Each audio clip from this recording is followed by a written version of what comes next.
Hey everyone, this is AJ of Apex Anglers, and today I'm going to be walking you through flying and setting up your brand new SwellPro FD3 for the first time.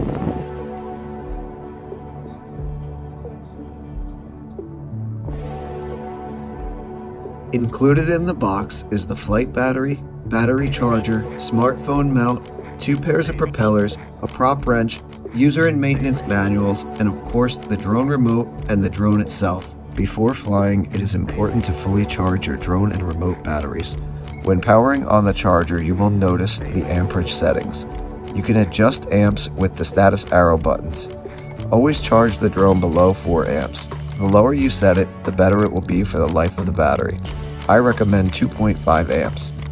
After your charger is set up, insert your charger cables accordingly. Black into black, red into red, and finally your balancer cable into the last remaining slot. Then plug in the remote USB. Plug your cables into the battery and into the remote as shown. Press enter to begin charging.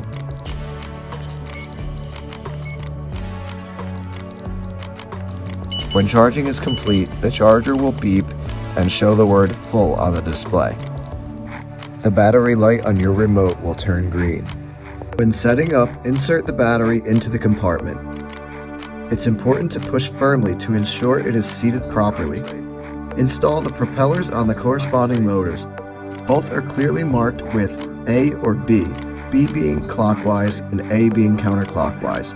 Tighten until you feel a click, then use the prop wrench to snug them up. There are multiple ways to connect your line to the drone. This varies depending on the species you are targeting. In this video, we are fishing for sharks. First, you want to bend your spiderweight into place and put one of the legs through the offshore loop of your mono or through the swivel. Next, open your release using the payload switch on the remote. You should have a short section of about 50-pound mono tied to your swivel as your payload leash with a dropper loop at the end.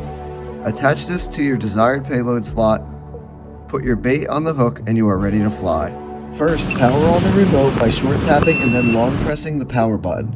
Ensure that all of the switches are in the up position. Adjust the antennas 90 degrees into the position shown. Then, power on the drone by short tapping and then long pressing the power button. The remote and drone will pair automatically. While we wait for the drone to self-calibrate, let's take a look at the drone remote. Across the top of the screen, you'll see multiple symbols. Let's go over what each of these means. Top left, you'll see the flight mode. That's GPS, ATTI, or cruise mode. For beginners, it's very important to always fly in GPS mode. The next symbol is the GPS signal. This is how many satellites your drone is receiving. For the most stable flight, it's best to always wait until at least double-digit satellites appear. Next is the battery level of the drone itself. To ensure a safe flight, make sure that the drone has at least 24 volts before takeoff. Next is your image transmission channel. You can seek for a better video feed by pressing the plus and minus signs on the side of your remote screen. Then you have your remote control signal and your battery level of your remote control itself. Always make sure you have at least 2 bars before takeoff. On the bottom left of the screen, you'll see important information such as the distance, height, horizontal speed, vertical speed, roll angle, and pitch angle of the drone.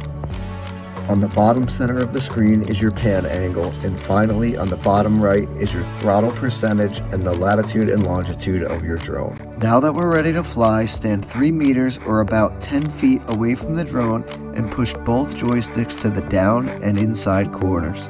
The left joystick controls the vertical position of the drone. In the simplest terms, up is up, down is down, left turns left, and right turns right. On the right joystick, up is forward, down is backwards, and left and right control the horizontal position. To adjust the position of your camera, use the up and down buttons on the top of your remote. While flying the bait, it's important to have somebody holding the spool. This helps reduce tangles and bird's nests. When you've reached the desired distance, flip the payload switch to drop the bait. Then flip the return to home switch and the drone will return automatically. After landing your drone, push the joysticks to the down and outward position to lock the propellers. When you're done flying for the day, it is important to rinse your drone thoroughly in fresh water. Be sure that the battery compartment is sealed before getting it wet. Flush out each motor to remove all salt and sand. You can dry the drone with a towel or simply let it air dry. Store the drone in a cool, dry place and review the maintenance and user manuals to ensure that your device serves you for years to come. Thank you for watching, and if you have any questions, feel free to reach out to me directly. Thanks everyone, and happy flying.